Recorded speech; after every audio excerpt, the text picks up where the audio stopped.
नमस्कार, मैं हूं दीपाली राणा। आप देख रहे हैं कमोडिटी 360 डिग्री और बात करेंगे कमोडिटी बाजार में हो रहे एक्शन की। प्राइसेस पर तो नजर रहेगी अलग अलग कमोडिटीज पर, लेकिन खास तौर से फोकस करेंगे पल्सेस पर, क्योंकि जो सोइंग है वो इम्पैक्ट हुई है मानसून की चाल की वजह से। बुआई कम है, तो ऐसे में किस तरीके की स्थिति दिखाई दे रही है, प्राइसेस पर क्या इम्पैक्ट होगा, क्या यहाँ से दालों की कीमतें बढ़ती हुई दिखेंगी, इस पर करेंगे बातचीत। समझेंगे चीनी की चाल को, जो कि रिकॉर्ड तेजी के साथ ट्रेड करते हुए दिखाई दे रही है। हमारे साथ हैं श्रीनोका शुगर्स के डायरेक्टर अतुल चतुर्वेदी, जेएलवी एग्रो के डायरेक्टर विवेक अग्रवाल, साथ ही हमारे साथ हैं रिसर्च एनालिस्ट अनुज गुप्ता और प्रो इंटेलिजेंट सर्विसेज के फाउंडर दिनेश सोमानी, इसी मुद्दे पर बातचीत करने के लिए आप सभी का स्वागत है इस शो में। और सबसे पहले बात कर लेते हैं इनफैक्ट चीनी की, क्योंकि चीनी के प्राइसेस हमने देखा इंटरनेशनल मार्केट्स में तो तेजी के साथ कारोबार कर ही रहे हैं।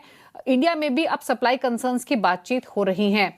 क्या ये सप्लाई इश्यूज की वजह से ही प्राइसेस सर्ज हुए हैं या और भी फैक्टर्स हैं, इसको समझने की कोशिश करते हैं। अतुल चतुर्वेदी हमारे साथ बने हुए हैं। अतुल जी नमस्कार, स्वागत है आपका। तो सबसे पहले तो जो कीमतों पे इम्पैक्ट देख रहे हैं हम डोमेस्टिक मार्केट में, इंटरनेशनल मार्केट्स में, कौन कौन से फैक्टर्स हैं जो प्ले हो रहे हैं इस समय प्राइसेस को लेकर? यहाँ से आगे की सिचुएशन अतुल जी कैसे दिखाई दे रही है?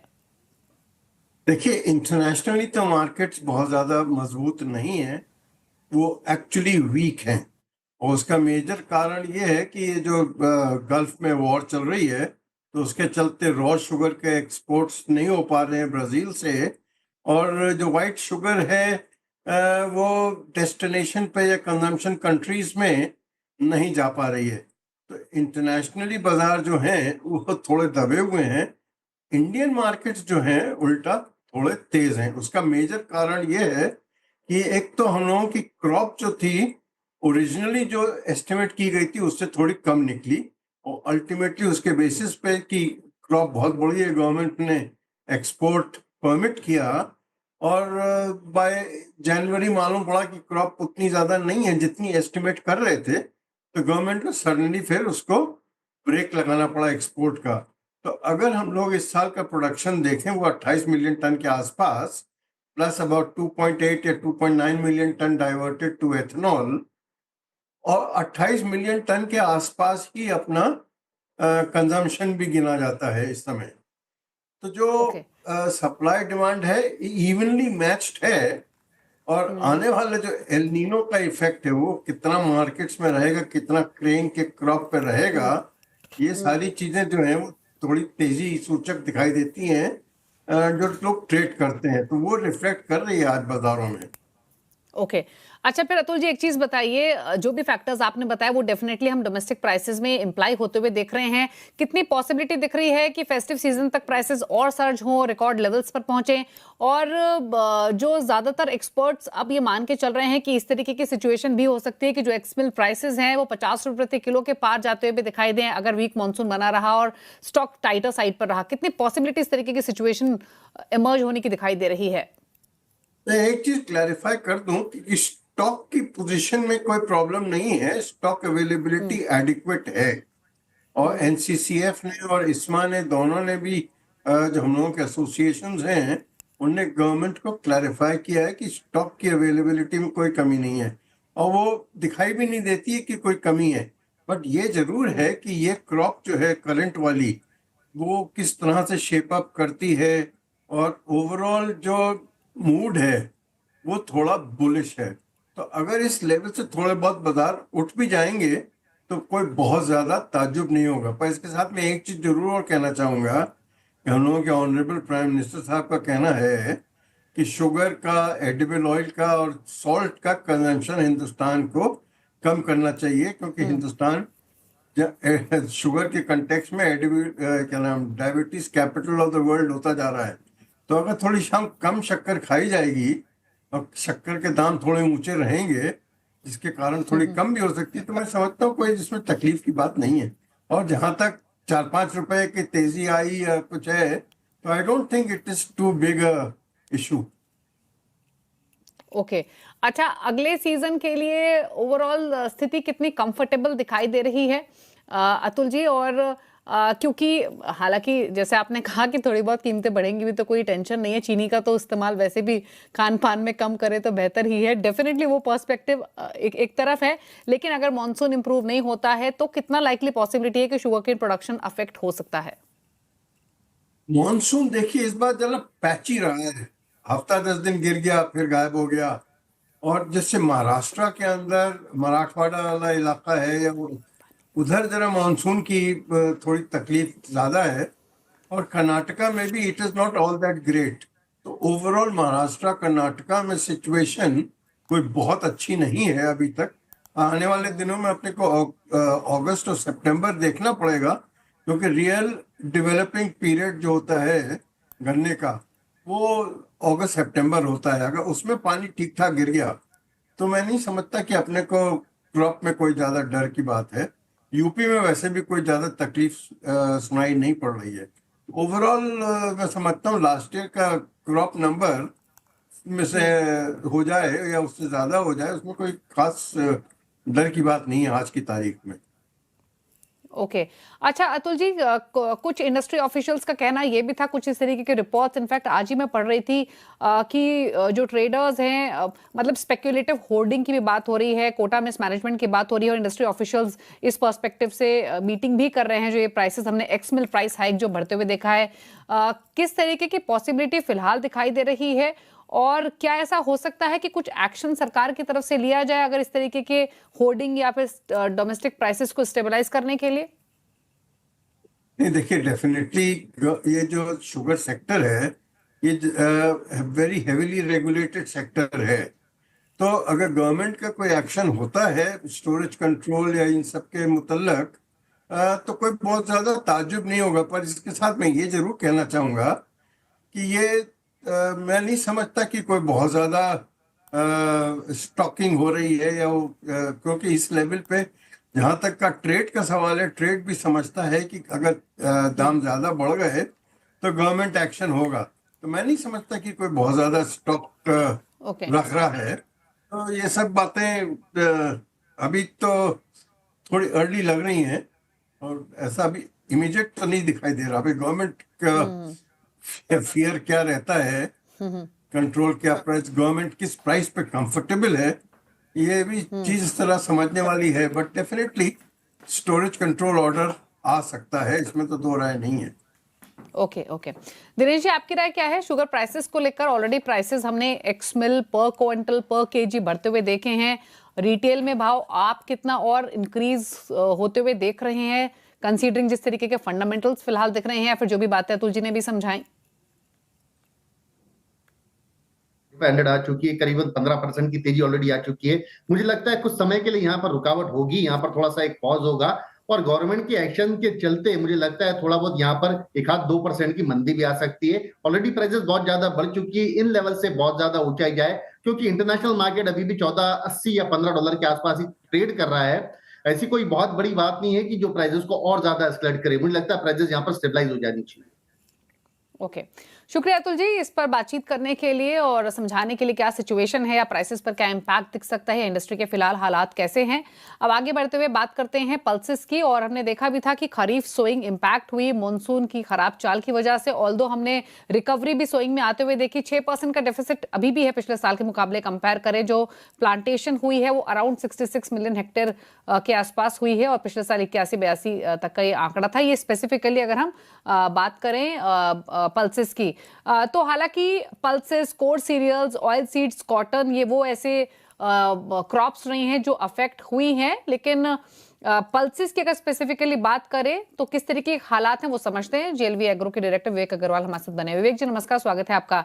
तो सबसे पहले तो इनफैक्ट क्या ये बात सही है कि अगर अक्रॉस ऑल क्रॉप कैटेगरी की बात करें तो पल्सेस सबसे ज्यादा अफेक्टेड है, और कितना सोइंग कम रहा है, एकरेज कितना कम है फिलहाल पिछले साल के मुकाबले? जी नमस्कार। निश्चित रूप से जो अभी आपने आंकड़े दिखाए, कल सरकार के आंकड़े आए थे और सरकार के हिसाब से 15% के आसपास सोइंग कम हुई है।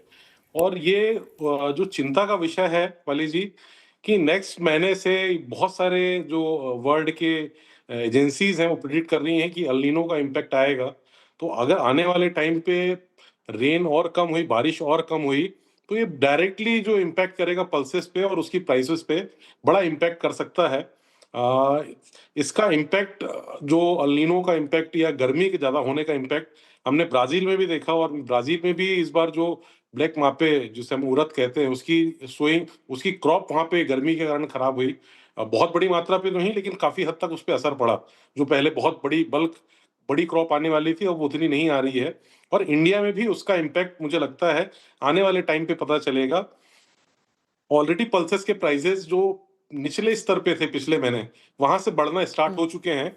और आगे जिस प्रकार से ये मानसून प्ले करेगा, और हमने पहले भी आपके चैनल पे भी इस बारे में बात किया था 1 महीने पहले, कि अगर मानसून ने अपना सही रूप नहीं दिखाया और अच्छे से बारिश नहीं हुई, तो निश्चित रूप से पल्सेस के प्राइसेस बढ़ेंगे और सरकार के पास भी ऑप्शन लिमिटेड होंगे। तो ये एक चुनौती है और ये एक चिंता का विषय है। मुझे लगता है ओके। कि अगले महीने तक हमें वेट करना पड़ेगा, बट सारे पल्सेस के प्राइसेस यहाँ से बढ़ते हुए दिख रहे हैं। और जो भी प्राइसेस थे पिछले महीने तक, वो बॉटम प्राइसेस थे। ओके। तो कितना बढ़ने, हालांकि डिपेंड करेगा कि किस तरीके की आगे की सिचुएशन रहती है। जैसे आपने कहा कि clarity by the end of the month हमारे सामने होगी, बट स्टिल जैसे आपने क्लियरली कहा कि जो प्राइसेस हमने पिछले महीने देखे वो बॉटम पर थे, तो यानी यहां से कितना स्कोप आप देख रहे हैं प्राइसेस ऊपर जाने का? देखिए, मुझे लगता है यहाँ से 10 से 15% की तेजी और आ सकती है सारे पल्सेस पे।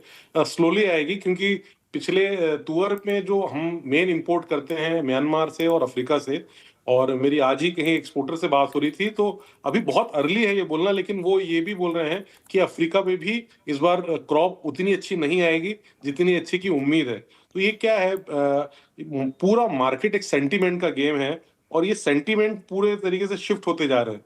जनवरी से लेके जून तक मार्केट बहुत ही साइलेंट था और सब कुछ ठीक लग रहा था, लेकिन सडनली जो अल नीनो और बाकी इसका इम्पैक्ट आया, और जो ग्राहकी नहीं थी, क्योंकि आगे त्योहार का सीजन है तो डिमांड भी निकलेगी, और ये अल नीनो का इम्पैक्ट और जो कैरी फॉरवर्ड स्टॉक थे वो लोकल में मार्केट्स में खत्म हो रहे हैं। तो मार्केट यहाँ से 10 से 15% की तेजी मुझे लगती है यहाँ से। ओके, 10 से 15% की तेजी आ सकती है। अच्छा, अगर पल्सेस की बास्केट में भी कौन सी ज्यादा क्रॉप्स हैं जो अफेक्ट होते हुए दिखाई दे रही हैं? देखिए, उड़द में ऑलरेडी एक अच्छी खासी तेजी आ चुकी है, जो उस पे सबसे इम्पैक्ट था। और आने वाली चीजों पे, चने पे और तुअर पे भी मुझे लगता है कि इसका इम्पैक्ट आएगा, क्योंकि इस बार उसकी सोइंग कम हुई है। कर्नाटका सबसे ज्यादा अफेक्टेड है लेस रेन से, महाराष्ट्र अफेक्टेड है। तो ये तुअर पे हमको ज्यादा फोकस रखना होगा, क्योंकि आप देखिए पिछले कई महीनों से बाजार बहुत नीचे थे, और अब बाजार ने थोड़ी रफ्तार पकड़ी है इन्हीं चीजों को लेके। तो मुझे लगता है ये दोनों दालों को बिल्कुल नजर रखनी होगी हमें। अच्छा विवेक जी, एक चीज और बताइए, हालांकि जैसे आपने भी क्लियरली कहा और हम सभी जानते हैं कि आने वाले वीक्स में क्लैरिटी मिलेगी कि कितना एरिया अंडर सोइंग आता है या कितना इंप्रूवमेंट दिखता है, बट कंसीडरिंग कि यहाँ से डिमांड भी इंपॉर्टेंट रहेगी, तो कितना आप एक्सपेक्ट कर रहे हैं कि इंपोर्ट्स में इजाफा देखने को मिल सकता है, या फिर कितना इंपोर्ट्स पर डिपेंडेंसी बढ़ती हुई दिखाई देगी उस सिचुएशन में? देखिए, आज आज सवेरे ही मैंने शायद ललित बांगर जी का मनीषा जी के साथ इंटरव्यू देखा था, और उन्होंने एक फिगर बोला था 6 मिलियन टन। मुझे लगता है वो फिगर सही है। हो सकता है 5.5 से 6.5 तक इस रेंज बाउंड पे हो, पर इंपोर्ट निश्चित रूप से बढ़ेगा। और वो एक अच्छी चीज भी है, क्योंकि आपके पास इतनी बड़ी पॉपुलेशन है, और अगर हम इंपोर्ट नहीं करेंगे तो एक वास्तविक संकट खड़ा हो सकता है। तो इंपोर्ट निश्चित रूप से बढ़ेंगे, और वो एक बहुत अच्छा सपोर्ट सिस्टम पैदा करेंगे, ताकि कंज्यूमर को एक अच्छा प्राइस पे पल्सेस मिलती रहे। बिल्कुल। आप कैसे देखते हैं दिनेश जी प्राइसेस को, पल्सेस के 10 से 15% का इंक्रीज कितना एविटेबल लग रहा है आपको? जो 8,8100 के लेवल थे वहां से ऑलरेडी 84-85 के आसपास आ चुकी है। चना भी जो नीचे में 59-60 के आसपास था वो 62-62-50 आ चुका है। थोड़ा बहुत तो इजाफा हुआ ही है प्राइसेस में, लेकिन सबसे ज्यादा एरिया ऑफ कंसर्न मुझे मूंग लगता है, वहां पर सोइंग बहुत ज्यादा पिछड़ी है। शॉर्ट ड्यूरेशन क्रॉप होती है, 60 दिन की क्रॉप होती है, ऑलरेडी काफी ज्यादा डिले हो चुकी है, और डिले होने के बाद उसमें अब जो है यील्ड लॉसेस होने की संभावना बहुत ज्यादा होती है। तो मुझे लगता है कि मूंग की तेजी अभी और भी बाकी है और आने के चांसेस है। बाकी तुअर की सोइंग तो अभी 18% कम हुई है, उड़द की सोइंग 6% कम है। 17 जुलाई तक के आंकड़े ये बताते हैं। ओके, चलिए शुक्रिया इनफैक्ट पल्सेस पर तमाम सिचुएशन समझाने के लिए, विवेक जी बताने के लिए क्या स्थिति बन रही है या क्या लाइकली सिनेरियो रह सकता है प्राइस पर्सपेक्टिव से, इंपोर्ट पर्सपेक्टिव से। Thank you. एक क्विक स्ट्रेटजीज के अनुसार बताइए पहले तो आपकी ट्रेडिंग कॉल्स। देखिए यहाँ पर अगर हम बात करें बुलियंस की, तो मुझे लगता है कि गोल्ड के अंदर यहाँ पे खरीदारी देखने को मिल सकती है। पिछले 2-3 दिनों में हम अच्छी रिकवरी आती हुई देखी, तो गोल्ड में करीबन 1,44,000 के आसपास खरीदारी का ट्रेड बना सकते हैं। स्टॉप लॉस 1,43,450 पे लगा है, टारगेट 1,45 तक देखा जा सकता है। वहीं दूसरी तरफ अगर हम बात करें तो नेचुरल गैस के अंदर हमें लगता है कि प्राइस थोड़ी ओवरसोल्ड जोन में कंसोलिडेट कर रहे हैं, तो नेचुरल गैस के अंदर खरीदारी का ट्रेड बना सकते हैं करीबन 277 में। स्टॉप लॉस 270 पे लगाए, टारगेट 290 तक देखने को मिल सकता है। आपकी कॉल्स क्या रहेंगे दिनेश जी? जी बिल्कुल, आज एमसेक्स देखा जाए तो चौतरफा हरियाली है। लास्ट जो 3 दिनों में करीबन 4 से 4.5% गोल्ड बढ़ चुका है, 6% सिल्वर बढ़ चुकी है और 6% कॉपर बढ़ चुका है। मेरा जो टॉप पिक है वो है जिंक। जिंक अपनी कंफर्ट जोन या कंसोलिडेशन से बाहर निकल आ चुका है। 381 के लेवल जो है ये क्रॉस करके एक 52 वीक्स हाई के ऊपर सस्टेन कर रहा है और प्रोबेबली मुझे लगता है ये ऑल टाइम हाई आज या कल में हमें देखने मिल सकता है। 382 अराउंड जिंक बाय करना चाहिए। 390 के लक्ष्य के लिए 378 की इसमें स्टॉप लॉस मेंटेन कर सकते हैं। 1344 1345 में कॉपर बाय करें। 1355 के लिए 1338 की स्टॉप लॉस मेंटेन की जा सकती है।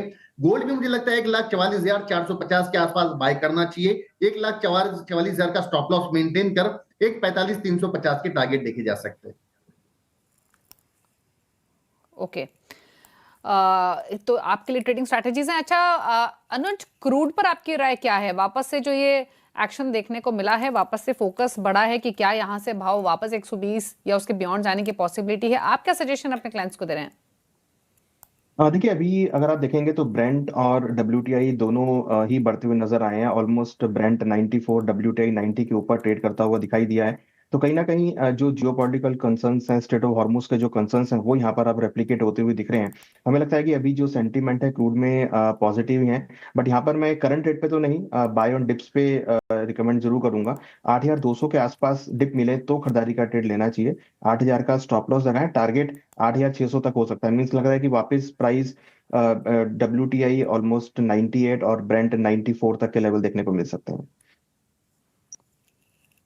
ओके, तो ये कच्चे तेल पर, और साथ ही अगर बेस मेटल्स को देखें तो यहाँ पर हमने कल भी एक एक्शन बनते हुए देखा था, आज भी सस्टेन होते हुए दिखाई दे रहा है। दिनेश जी, आप कुछ पिक कर रहे हैं क्या बेस मेटल से? ये बिल्कुल, कॉपर जैसे मैंने कहा कि 6% 4 से 5 दिनों में बढ़ चुका है। 1290 का लो फ्राइडे बना था, अभी 1345 के आसपास ट्रेड कर रहा है। आई थिंक मौजूदा स्तर पर भी इसमें खरीदारी बनती है। प्रोबेबली इवनिंग सेशन तक हम 1355 के लेवल देख सकते हैं। जिंक जैसे मैंने कहा कि $3600 क्रॉस करने का प्रयास कर रहा है LME में। इंडियन मार्केट में 381 का बहुत ही महत्वपूर्ण रेजिस्टेंस इसने क्रॉस किया है। मुझे लगता है जिंक सबसे strong counter among the base metals emerge होकर आ सकता है। प्रोबेबली कल हमें 390 के लेवल्स देखने मिल सकते हैं। आप कुछ पिक कर रहे हैं क्या अनुज बेस मेटल से? देखिए बेस मेटल में डेफिनेटली कॉपर मुझे लगता है कि एक अच्छा बाइंग हो सकता है, क्योंकि यहाँ पे काफी अच्छे ब्रेकआउट देखने को मिले। हालांकि जिंक और एल्युमिनियम में भी मोमेंटम है, बट कॉपर में 1340 के आसपास खरीदारी का ट्रेड लेना चाहिए। 1332 का स्टॉप लॉस है, टारगेट 1350 तक आ सकते हैं। ओके, अच्छा एग्री स्पेस में दिनेश जी कुछ पिक कर रहे हैं क्या, स्पेशली स्पाइसेस के पैक से? टर्मरिक जो आज गिरा है, इसके पीछे क्या रीजन देते हैं और डिप्स पर लेंगे क्या या कोई और स्ट्रैटेजी है?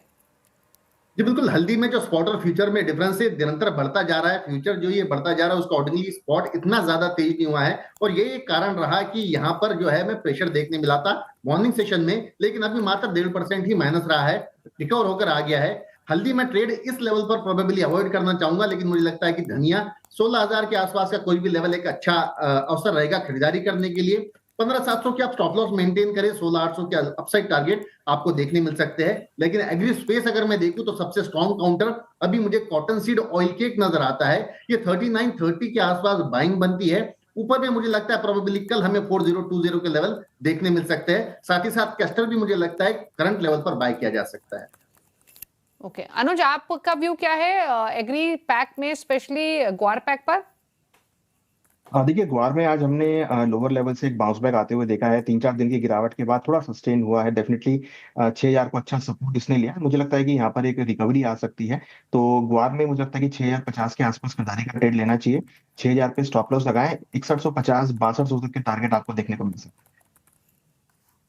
ओके, तो एक ग्वार सीड पर राय रही 6075 के एग्जिस्टिंग लेवल्स देख रहे हैं। और अगर पूरे स्पाइसेस में हमने देखा टर्मरिक और कोरिएंडर तो स्ट्रांग रही है, लेकिन जीरा भी कैचअप करते हुए दिख रहा था। रैली, आपकी प्रिफर्ड स्पाइस कौन सी है फिलहाल, जिस तरीके का एक्शन देखने को मिला है? अनुज देखिए मुझे लगता है कि जीरा डेफिनेटली एक अच्छा अपॉर्चुनिटी है। हमने पिछले कुछ दिनों में इसमें एक अच्छा ब्रेकआउट भी आते हुए देखा। तो ये एक अच्छी अपॉर्चुनिटी है। तो कोई भी टिक नीचे 20,800 तक बाइंग ली जा सकती है। 20,350 पे स्टॉप लॉस है। टारगेट मुझे लगता है शॉर्ट टर्म में 21,600 से लेकर 22,000 तक के लेवल देखने को मिल सकता है। साथ ही अनुज, रुपये पर क्या व्यू है करंट लेवल से?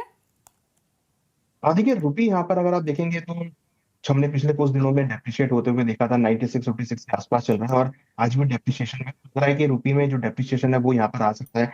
इसमें जो बढ़त आ रही है वो यहाँ पे कहीं ना कहीं नेगेटिव रोल प्ले कर रही है और जो डॉलर इंडेक्स है वो भी 101 के ऊपर आ गया है। तो मुझे लगता है कि रुपी में अभी और गिरावट आ सकती है और 97 तक मैं एक्सपेक्ट कर रहा हूँ कि लेवल देखने को मिल सकता है। ओके, तो ये रुपये पर रह रही 96.56 के एग्जिस्टिंग लेवल्स देखने को मिल रहे हैं। चलिए, शुक्रिया दिनेश जी और अनुज, आप दोनों का ही आने के लिए शो में और तमाम ट्रेडिंग स्ट्रैटेजीज पर अपनी राय शेयर करने के लिए। तो एग्री नॉन एग्री पैक से आपको अलग अलग स्ट्रैटेजीज मिली हैं। इसी के साथ शो में तो इतना ही। ब्रेक पर भी खबरें जारी हैं। नमस्कार।